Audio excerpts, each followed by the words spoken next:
views and opinions expressed in this program are those of the participants and do not necessarily reflect the views of BronxNet or the program underwriters.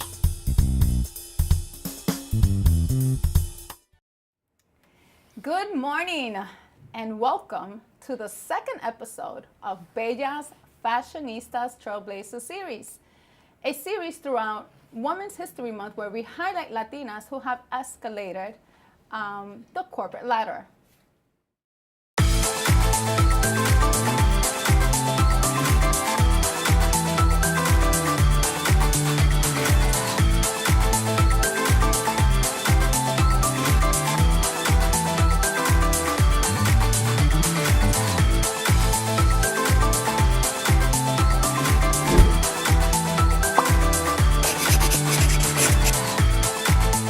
Yes, thank you so much. Today, we are very excited to say that we are live from BronxNet Studios. Woohoo! And I am your host, Clarissa Bello. Yes. Today, it is an absolute pleasure to welcome a Latina Dominicana and the first Dominican woman to hold a Chief Diversity Officer position at the office of the New York City Comptroller, Scott Stringer. Please join me in welcoming Wendy Garcia. Woo! And that's just dropping my cards. Wendy, thank you so much for joining us today. Oh, thank you. Thank you for having me. I'm just extremely humbled to be here and excited to be here at BronxNet and to be here with you, Clarice. Yay! So, Wendy, tell us what it is that you actually do at the Comptroller's office. Well, I'm the Chief Diversity Officer for the City of New York. I work for the New York City Comptroller, Scott Stringer. But for those of you who don't know, the Comptroller's office oversees our pension dollars. So if you're thinking about retiring, the Comptroller always says the money's in the bank and everything is working well. One of my main functions is to function as a watchdog for New York City around issues dealing with women and minorities.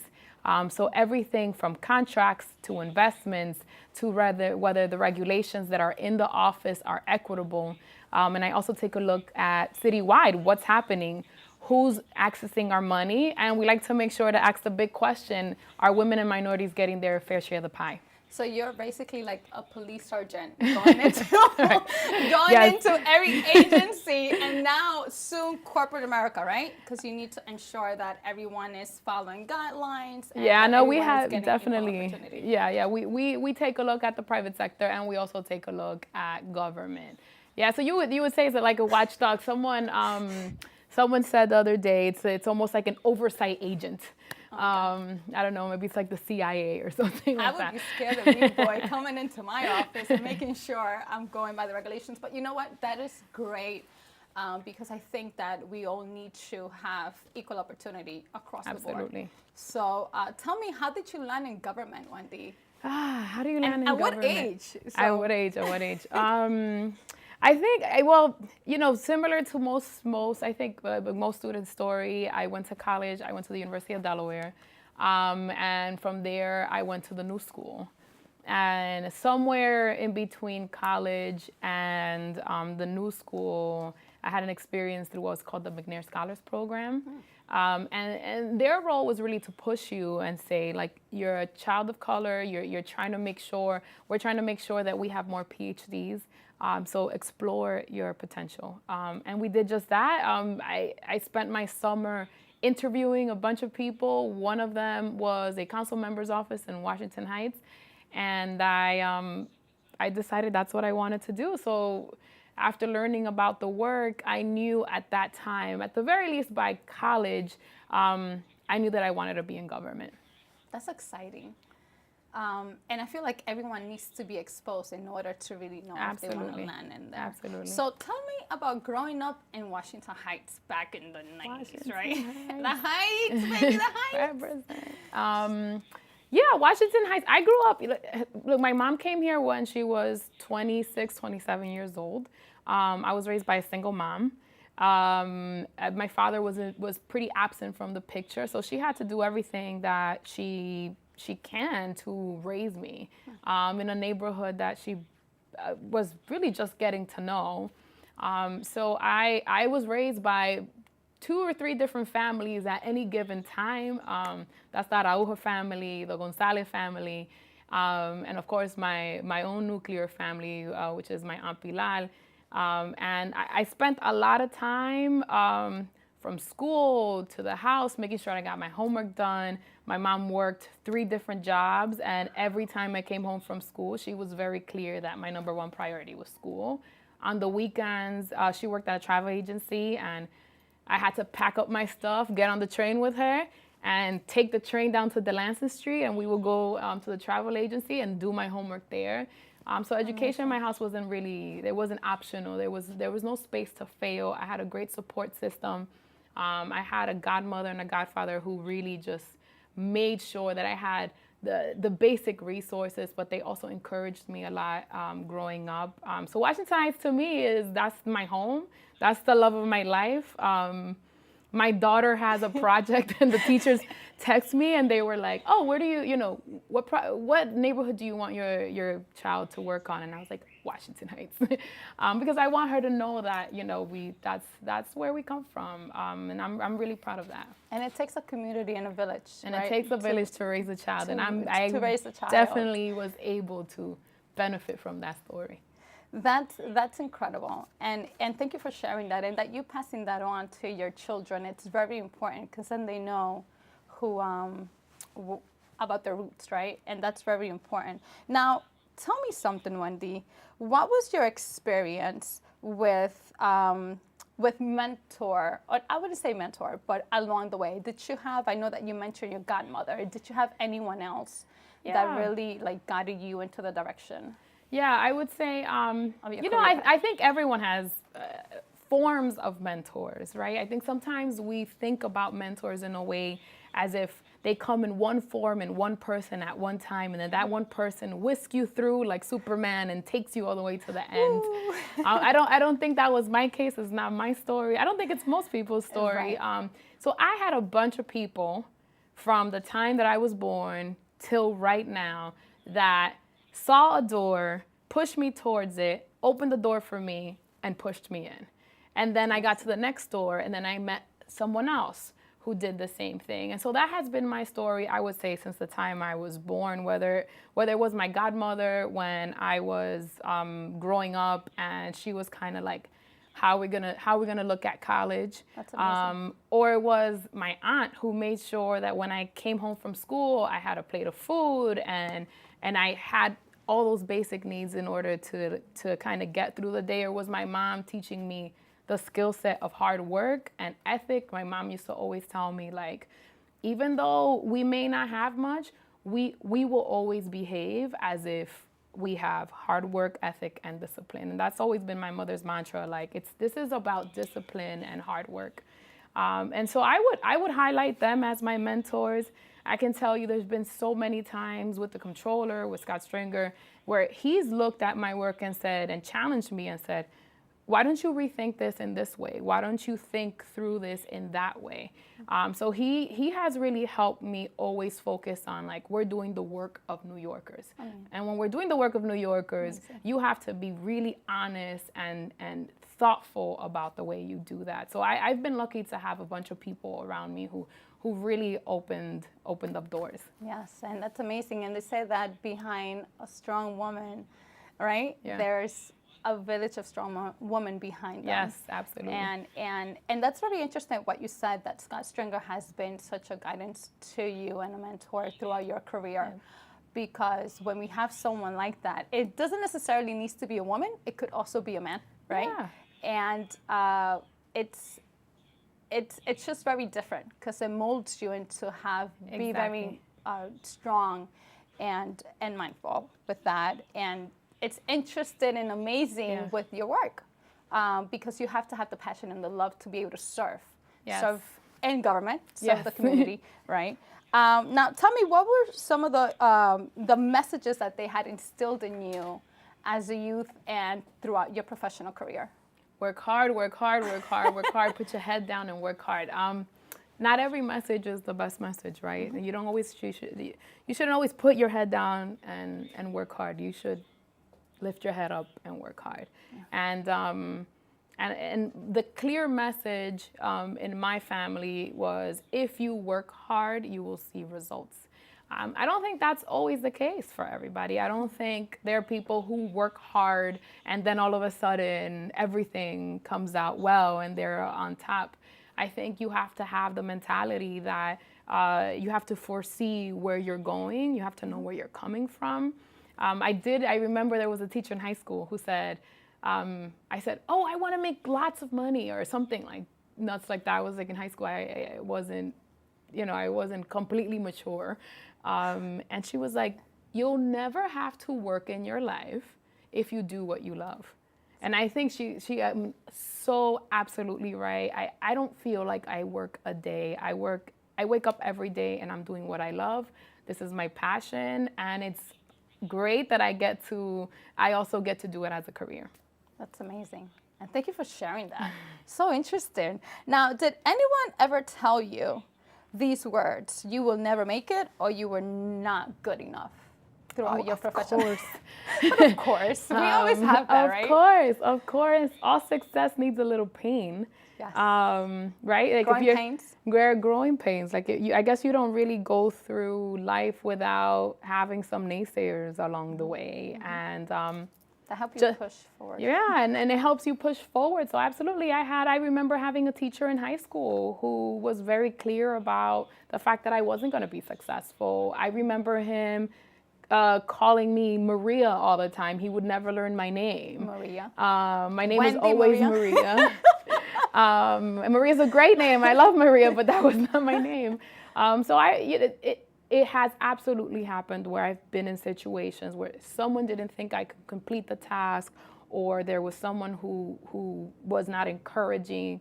I think it's about how you receive that information. And not always did I feel that way, but I think along the way I figured out that the only person that's going to believe in your dream is going to be you. Yeah. And if you get that, you can move forward. That's very interesting, and thank you for sharing that, because it's the truth. Yeah. I think that in a house with different siblings, each one of you you have your own world, yeah. Right? And yep. You're the one that have the potential to destine where you want to end up or not. Now, one of the things that I wanted to ask you, did anyone guide you after finishing your major at the School of Delaware and then at the New School? Mm-hmm. Did anyone help you get directly into a job? I know that you did mention a little bit about that, but what were the challenges faced when you started working in the industry? Well, absolutely. I mean, this industry is, very similar to many other industries, is that it's important that you are around a group of community people who can really open up the doors. I definitely had that with the Dominican community in Washington Heights. I started working with Richard Espinal, who ran the Centro Altagracia de Fe y Justicia. It was a church movement. And I spent sometimes my Saturdays and my Sundays talking to priests about how we needed to increase awareness around domestic violence. And that was a big issue, because you can imagine if you grow up Catholic, you spend your days in Mass praying, and the concept of domestic violence isn't always the conversation. So we were able to do that through that organization, through the Centro Altagracia, and that was funded by the Jesuits. Nice. And so as I went through my career, I found folks like Richard. I found folks like elected officials in Washington Heights who said, hey, why don't you go and think about starting something in government? I found family members who said, te voy a mandar tu resumen para ver si te cogen. Empujándote, push.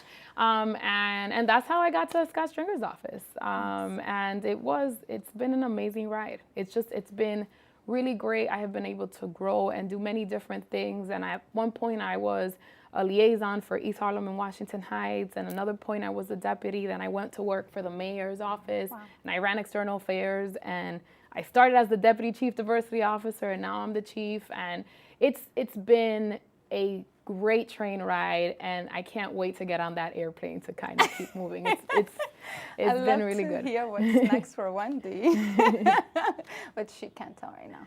So, no, listen, I remember that time that I saw you. I was on Fifth Avenue on the bus, and I saw you coming out of, I saw you coming out of El Barrio, out of an event, and I said, hi, Wendy.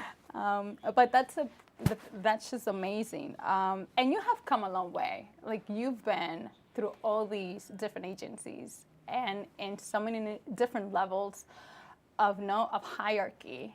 And I know that right now you're one of the 4 or 5 in executive leadership at Scott Stringer's office, which is amazing. Congratulations. Thank you. Guys, this is amazing. This is a Latina that has been working in government since no, I'm not going to say that because she's very young. 11 years. It's been 11 years. 11 years. And that's incredible. And we would like to see more youth joining and taking up that program that you did take that helped you get in the way. Now, Wendy, your achievements are astonishing. Your work professional trajectory, it's impeccable. Like, that's something that needs to be given a hand of applause before I lose and drop all my cards. But now, give us some of the beginning of your career, Wendy. I know that you mentioned a little bit about the naysayers, right? But what were some of the difficulties that you faced personally that you said, oh, I need to improve myself, or I need to go take this, and tell us that. Yeah, there were a few. I would say when I first started that I was doing the community affairs work. I would even say as far back as when I was doing research at Baruch College. I had to really polish up my writing skills. And that was a struggle for me because I didn't go to the best schools. I wouldn't say I was at the top school in New York City. I didn't go to Ivy Leagues. So there were resources that I did need to I needed to reamp. So I needed to make sure that I had a solid foundation to enter the workforce. And so I did that. I did a lot of work doing grant writing and making sure that I understood the foundation on how the industry wanted to receive the information. When I went to the new school, I went through a lab, what they call the lab at the new school, where they give you a client, and they pretty much say solve their issue, and it's a real life client, a real life government client, and those were. I was being graded there on whether they liked my work or not, which is actually how we're all graded, right? We're all graded on whether someone else believes that you have delivered for them. So I would say that really set the foundation for me. And then, of course, there's always the public speaking. You have to get good at public speaking. You have to be able to convey your message. And I would say to everyone, the more you do it, the better you get at it. And those are sort of a few things. I guess if I had advice for anybody, that's what I would say. Take a debate course, get your writing, make sure that it's super solid, and really learn how to be analytical about issues and looking at patterns. And then really importantly, just be passionate about what you do, love what you do. Yeah. Congratulations on the 4 Rising by City and State on being recognized. Thank you. I know that you have also additional recognitions throughout your career. Did you wish that you did anything differently? Oh, if you would have asked me I would have been like, yes, I wish I would, but no, that's a lie. No, things are exactly how they're supposed to be for a reason. In hindsight, the answer would be no. I think had you asked me at the time, I would have probably said, oh, I wish I would have done this differently. But I think everything happens for a reason. My journey is my journey to get here. And I think there are some best practices that people can take from. But it's just important to remember, just to everybody watching, that there are no such thing as mistakes. They're only lessons. And so if you can learn that lesson as you are moving through your career and your journey, you're always going to be on the right path. Yeah, that's amazing. Thank you for that, because I think that we all need to get that, right, and learn from it. I mean, everyone is different, but it's nice that you were able to finagle and that you landed directly into that. It's like you were meant to be. Like God had already destined that for you. Isn't that amazing? Now, what has been your most challenging moments? Talk to us about that. Yeah. Well, I'll tell you, there was a time where I was working with women who were facing domestic violence. And I was really young. I was probably I was like 19. And I was at the courthouse, and I'm watching this grandfather who had abused a granddaughter. The mother didn't have any paperwork, and I had to translate for their family. I was like a court translator at the time. And the judge was going to sort of let this guy go, right? And I had to make a decision whether I wanted to do more than translate at that time, because what she was actually saying was not what she meant to say. And so that was very difficult for me, because I had to make a decision that really went beyond my job. And I did, and I'm glad I did it, but it was very difficult. It kind of got in trouble a little bit when I got back to work. But it was, I couldn't sit there and watch something like that happen. It was almost like the advocate came out, like, you got to say something more than just what she said. So I asked her permission. I said, can I tell her how you feel about it? And she said yes, and I did. And so, that case was very sad for me, but I remember coming home and crying, and I was just distraught. I was like, it was very difficult for me. But that work is what led me into wanting to go in government, because that program ended it ended eventually, and I was 19, and I was like, how can you end a program that's helping so many people? They were like, oh, we don't have any more government funding. And I remember being like, well, I'm gonna go work for government then, because someone needs to know that these programs are important. And I did. I came to work for government. No, I think that's a very profound statement, because a lot of the times we want to make a difference and we don't know how to, but we have the decision to do that, right? Yep. And that's why it's so important to go into government if you want to be an advocate for someone. And that's right. Incredible. Did you face any other moments during your further up career? Yeah. I would say even most recently, this work can be super challenging. What I do all day is really question everyone's job, whether what they're doing is systemically discriminating against people of color. And that means that I challenge the way someone does their job. That means that I'm working on redoing the way you're thinking about doing your job, and that can be really uncomfortable for people, because you're creating a space that challenges their everyday practical due diligence. And sometimes you have to create new ways of doing business. Sometimes you have to create new ways of working. You have to recreate roles in a way that's more equitable. And I've had situations where I've been in meetings, and it's hard for people to change. And the work of change, it doesn't matter if you're for it or if you're against it. It's always uncomfortable. Wow. Talk to me about some of the new initiatives that you were able to implement and help implement along with your team members. Yeah.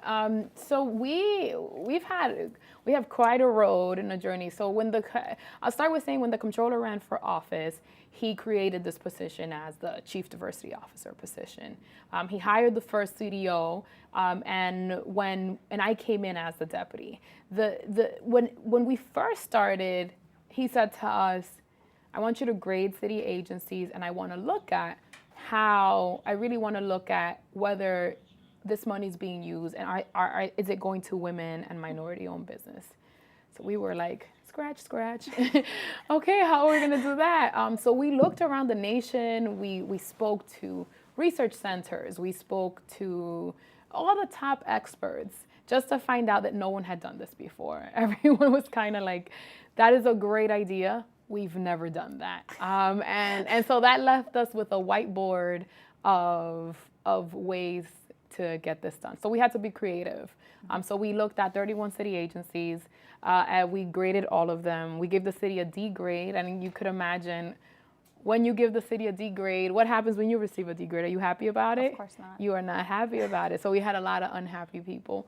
But we know that systemic discrimination doesn't just happen the day you get graded, right? Systemic discrimination happens. It's years. It's centuries of regulations that are being made to contain white supremacy. And so we knew that when we were doing this work, we wanted to change government behavior to address this issue. So we looked at $19 billion, and out of $19 billion, we found that, can you imagine, 5% went to women and minorities. Wow. We do that every single year. We grade them every single year. Last year, we had about one agency who got an F.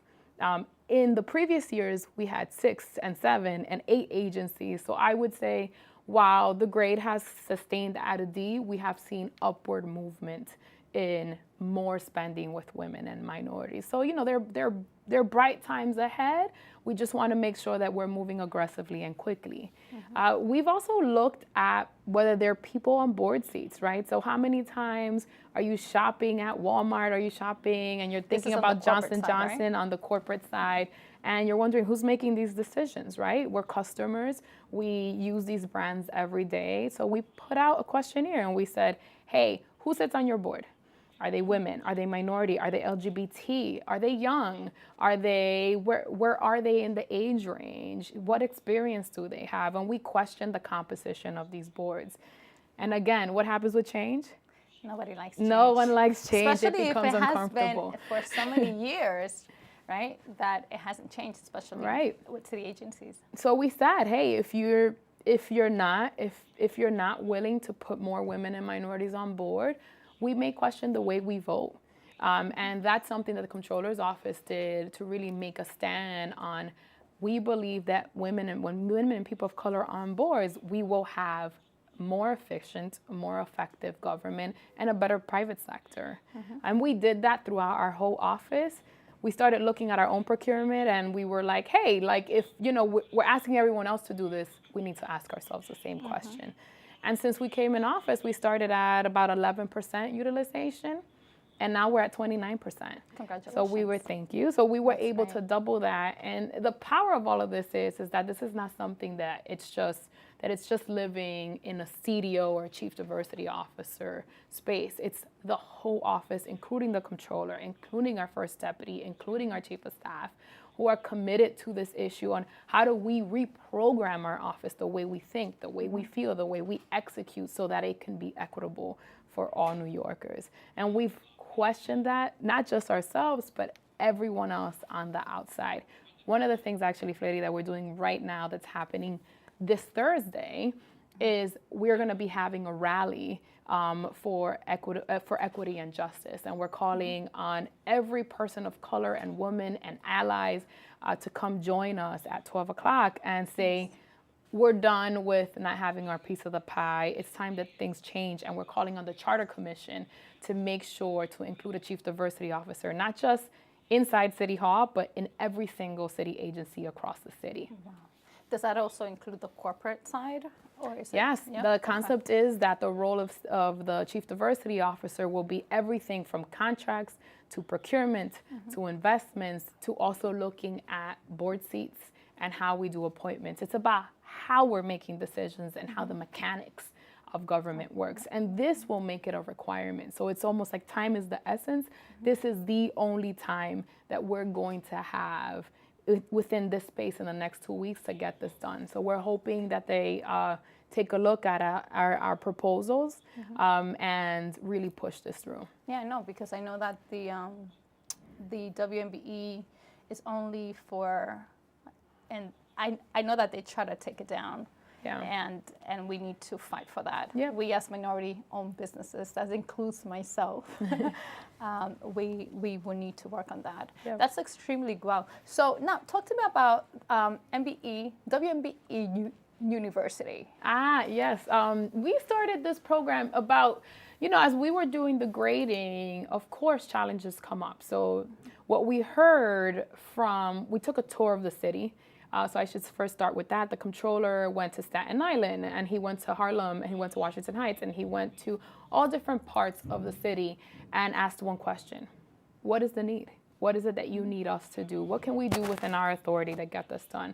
So after taking that round, I don't know if you want to call it like our road show, we learned that MWBs needed navigation. They needed to understand, how do you get from point A to point D without getting lost? Of course. Right? Just like anyone else. Yeah. We needed like a GPS system for governing, trying to figure out how to get through government. So we created MWBE University as a series of workshops that addresses those issues. Last month, we had about 120 MWBs who came from around the city to come learn on how to do a market analysis.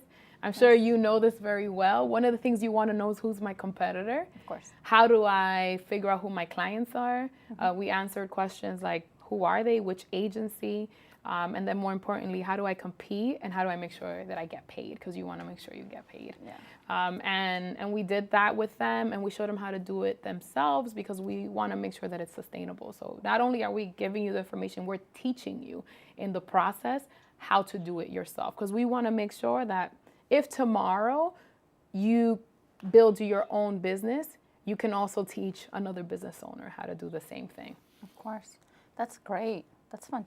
Fantastic. And I'm sure a lot of people are getting all this information, right? Which is great for everyone. So I know that I wanted to ask you something on the side of what keeps you striving? What keeps you going every day aside from work, right? Because I'm sure that when you go into your workspace, it's a whole different world in there. Yeah. You know, my kids, of course. I mean, I know it's cheesy. Everyone is like, my kids, but they do. My kids keep me going. I try to work out every day as much as I can. I was actually just calling a trainer the other day to see if maybe I can start eating better. But one of the things I'm working on this year is mastering the skill set of being still. And that's, I think, difficult for many people, but just really learning to listen to my inner voice, and not being so, jammy right away to try to fix something. Sometimes you gotta let things happen. And I think what keeps me going is my love for New York City. I love New York. I love Washington Heights. I love being a New Yorker.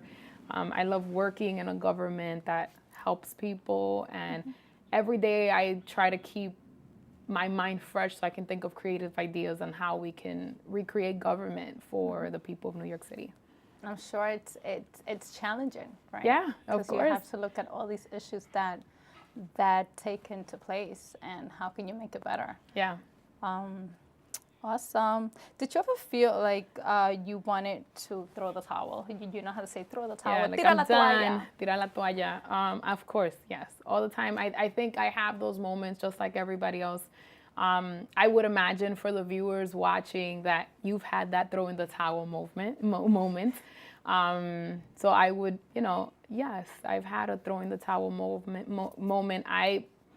I remember distinctly one day coming home and feeling like, racism is so real and it's exhausting. But whatever, you get up the next day and something really great happens, and you get an email from a small business owner saying, hey, I'm so excited after learning what we learned. I'm going to apply that and my business is growing. I've gotten phone calls from folks who say things like, hey, I'm actually merging my business with another MWBE and we're creating this new space because of the work that you guys are doing.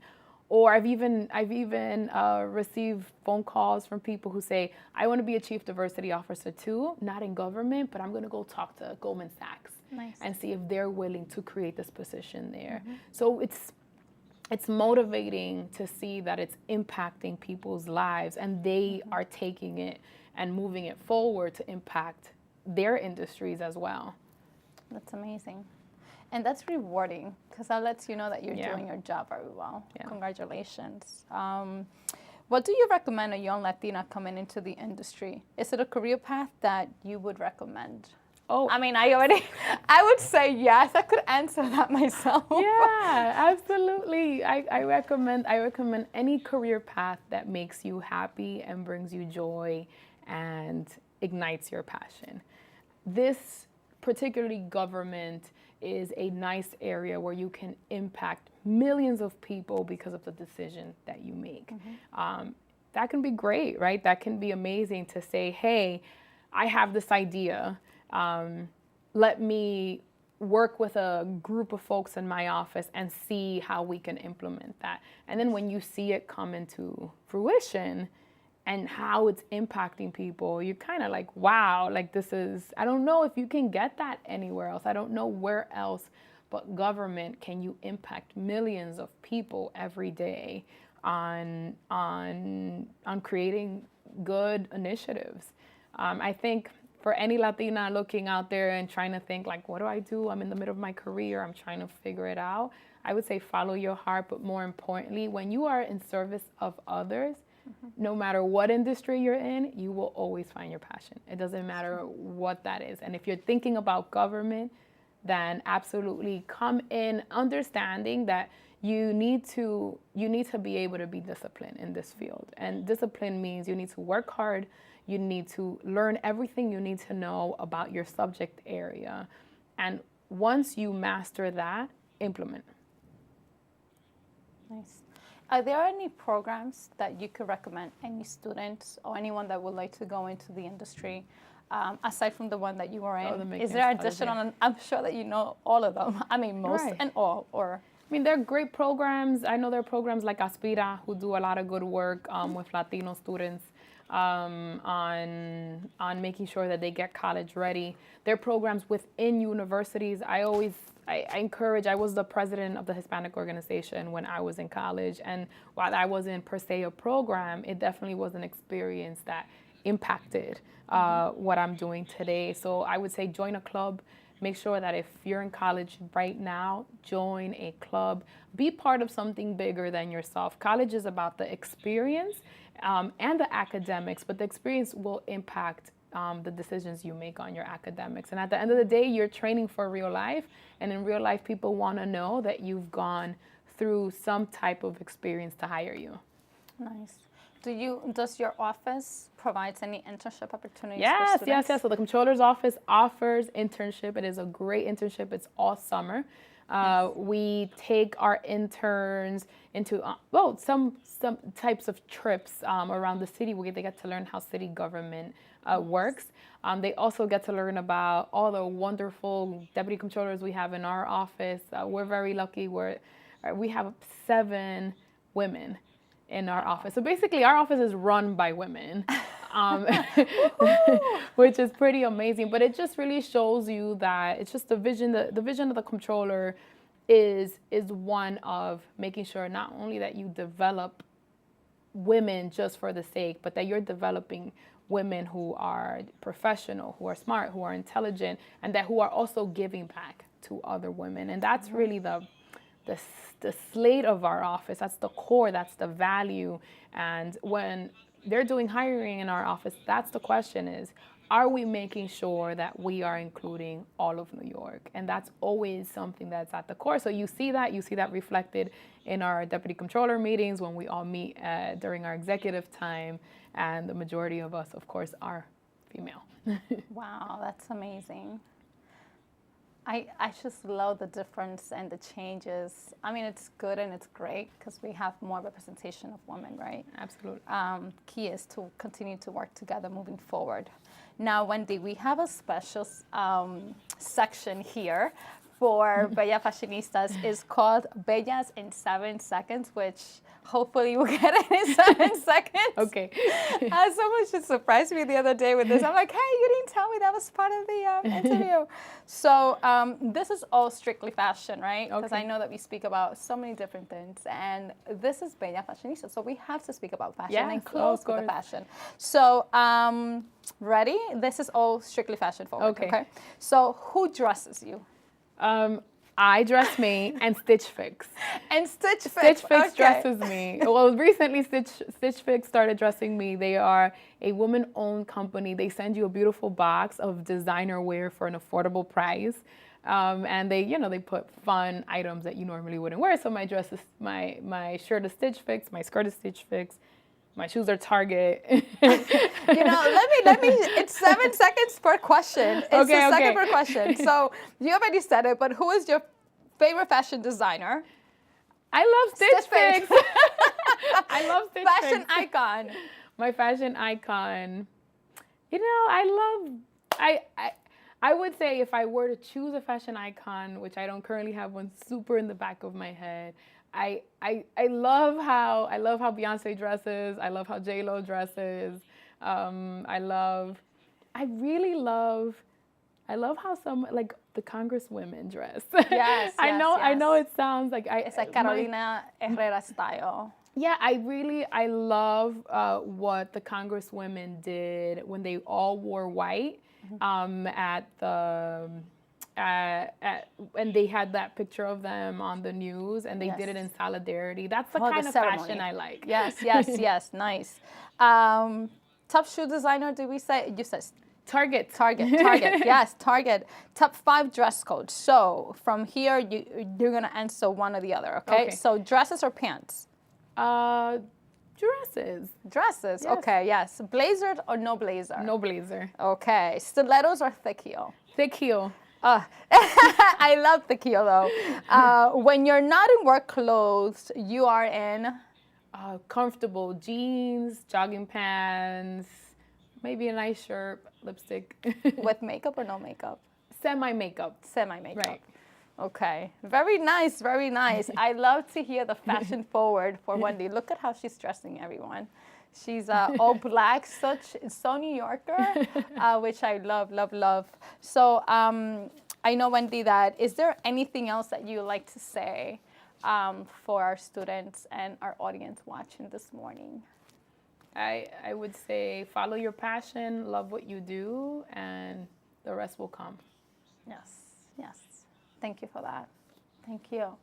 Okay, everyone, thank you so much for joining us today. I hope that you could stay tuned for next week's 3rd episode of Bellas Trailblazer Series as we welcome a Latina in the financial industry. Woohoo! Follow us on our social media platforms. Please do Facebook, Instagram, LinkedIn, and YouTube at Bellas Fashionistas and our Instagram at Bella_Fashionistas. Don't forget to follow our media partner BronxNet Television on Facebook, YouTube, Instagram, and Twitter at BronxNet TV. To watch our Bellas Trailblazer series, please visit our websites at bellafashionistas.com and bronxnet.org. We'll see you next week. Take care now. Bye-bye.